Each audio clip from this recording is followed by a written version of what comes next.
England का एक doctor जिसके इलाज करने के बाद मरीज़ की जान चली जाती थी।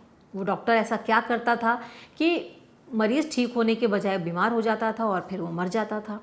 1971 से ये इलाज कर रहा था और 2000 तक का जो डाटा है वो ये कहता है कि अब तक 250 लोगों की जान इस डॉक्टर ने ली है। तो जाहिर है वो गलती से तो ऐसा नहीं कर रहा था, इसके पीछे एक साजिश थी, पूरी तरीके से प्री प्लान्ड ये मर्डर कहलाएगा। अब वो डॉक्टर कौन था, कैसे वो लोगों की जान लेता था और वो क्यों लेता था? 250 लोगों की जान लेने वाला अब तक का सबसे बड़ा serial killer doctor Harold Shipman, जो कि इंग्लैंड के मैनचेस्टर में रहता था और उसने 250 लोगों की जान ली 1971 से 2000 तक, जिसके बाद उसको सज़ा भी हुई। और कहानी कहाँ से शुरू होती है वो आपको बताते हैं। शिपमैन हैरोल्ड शिपमैन का जो जन्म है वो पैदा हुआ था मैनचेस्टर में ही। एक सामान्य सा परिवार था और सामान्य परिवार और बड़े सपने, जैसे कि सब देखते हैं, तो यही सपना था कि बड़े होकर कुछ करना है। लेकिन शिपमैन की जो माँ है वो बीमार थी। शिपमैन की माँ को लंग्स कैंसर था, यानी कि फेफड़ों का कैंसर था। और वो देखता था घर परिवार में कि उसकी माँ कितनी दर्द में रहती है, और जब वो बहुत दर्द में होती है तो वो मॉर्फिन का इंजेक्शन लेती है। मॉर्फिन का इंजेक्शन बहुत ज़्यादा पेन से छुटकारा पाने के लिए बहुत हाई पावर का इंजेक्शन होता है, जो अक्सर कैंसर के ट्रीटमेंट में या फिर कोई गहरी चोट लग जाए, कोई इंजेक्शन लगाना हो या फिर कोई बड़ी सर्जरी हुई हो, उसके बाद दर्द से राहत पाने के लिए मॉर्फिन का इंजेक्शन लगाया जाता है, दर्द से रिलीफ के लिए। बेसिकली एक स्ट्रॉन्ग पेन किलर होता है। तो वो देखता था उसकी माँ को लंग्स कैंसर है और उसका इलाज चल रहा था, और वो मॉर्फिन जो है वो इस्तेमाल किया करती थी और उसको बड़ी तकलीफ़ होती थी। और इसके बाद ही बचपन में जब वो ये सब देखता था तो उसने सोचा कि वो बड़े होकर डॉक्टर बनेगा। हैरोल्ड शिपमैन ने इसके लिए पढ़ाई की। 1966 में फिर उसकी शादी हुई, उसके 4 बच्चे हुए। 1970 में उसने लीड्स विश्वविद्यालय, लीड्स यूनिवर्सिटी से मेडिकल की डिग्री हासिल कर ली, यानी कि पढ़ता रहा, फिर उसकी शादी भी हुई, बच्चे भी हुए, लेकिन पढ़ाई उसकी जारी थी। और 1970 में शिपमैन ने लीड्स यूनिवर्सिटी से मेडिकल की पढ़ाई की, डिग्री ली। उसके बाद लंकाशायर के टॉड मॉडर्न में वो एक जनरल प्रैक्टिशनर बन गया। 1975 में उसने अपने खुद के इस्तेमाल के लिए ड्रग्स से रिलेटेड या फिर पैथिडीन के जाली पर्चे बनाए, यानी कि उसमें भी उसने घोलमाल किया और वो पकड़ा भी गया, जिसको लेकर उस पर 600 पाउंड का जुर्माना लगाया गया और कुछ समय के लिए उसको नशा मुक्ति केंद्र में भेज दिया गया, क्योंकि वो खुद ही नशे का सेवन करने लगा था। फिर वो बाहर आया, उसने वापस से काम करना शुरू किया। 1977 में शिपमैन को ग्रेटर मैनचेस्टर के हाइड शहर में एक जनरल प्रैक्टिशनर के तौर पर नौकरी मिल गई, और इस नौकरी को उसने इतने अच्छे से किया कि वो उस जगह का, उस इलाके का सबसे मशहूर डॉक्टर बन गया। धीरे धीरे उसकी जो प्रसिद्धि थी, उसकी जो मशहूरियत थी वो और ज़्यादा होने लगी, वो बहुत फेमस हो गया। उसका क्लिनिक जो है वो खूब फल फूल रहा था। इस तरीके से उसकी शादी हो गई, उसने डिग्री भी ले ली।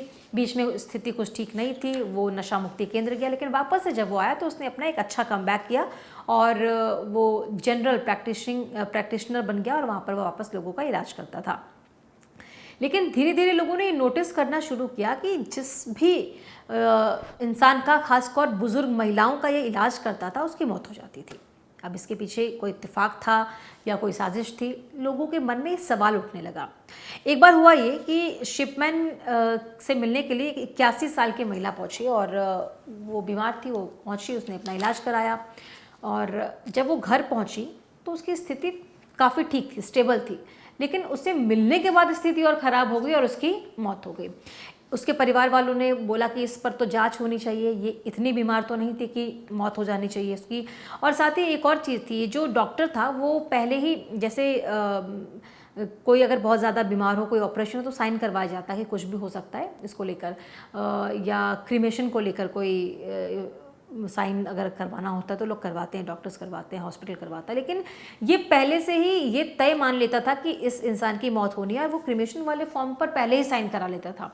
इसको लेकर भी लोगों के मन में डाउट हुआ, और ये जो महिला आई थी जिसकी मौत हुई, इसकी पूरी संपत्ति जो थी वो 4 लाख पाउंड की थी, जो उसने शिपमैन को दे दी उसके कहने पर, और उस पर साइन करके गई। तो लोगों को लगा कि इसने अब इसकी वसीयत भी अपने नाम कर ली, इससे मिलने के बाद इस बुजुर्ग महिला की मौत भी हो गई, तो इसके पीछे कुछ ना कुछ साजिश है।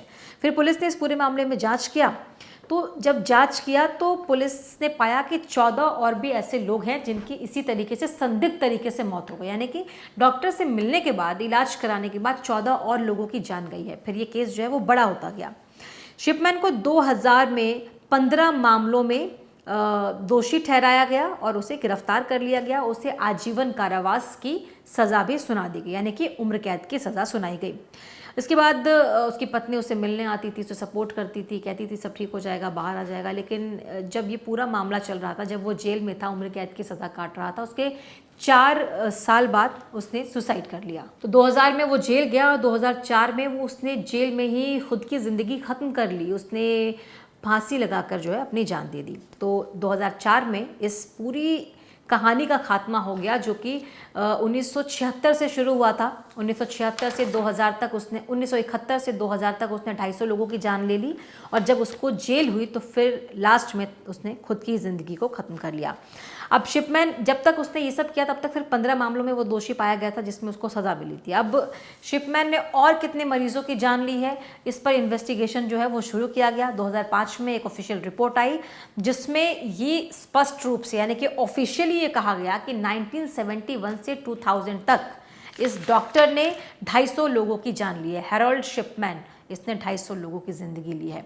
अब सवाल यह है कि कोई भी अगर कोई मर्डर करता है, कोई भी अगर हत्या करता है तो उसके पीछे एक मोटिव होता है, दुश्मनी होती है, बदला होता है।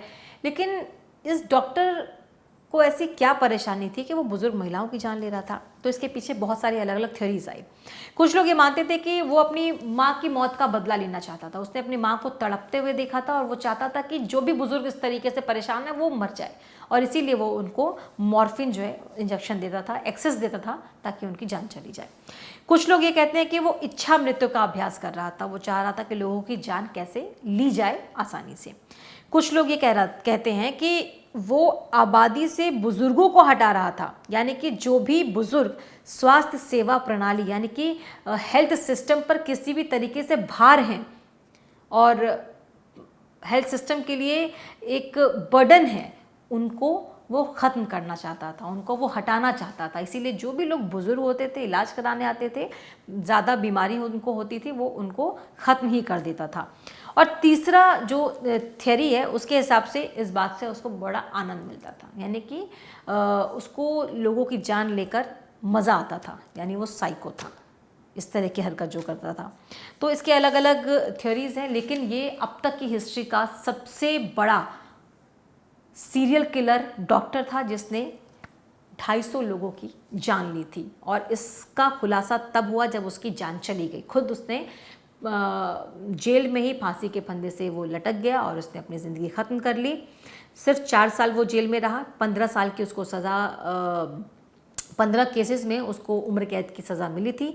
और उसके मरने के बाद ये फाइनली रिकॉर्ड पर आया कि उसे सिर्फ 15 नहीं, उसने 250 बुज़ुर्ग महिलाओं की जान ली है। तो ये था सबसे बड़ा serial killer doctor Harold Shipman.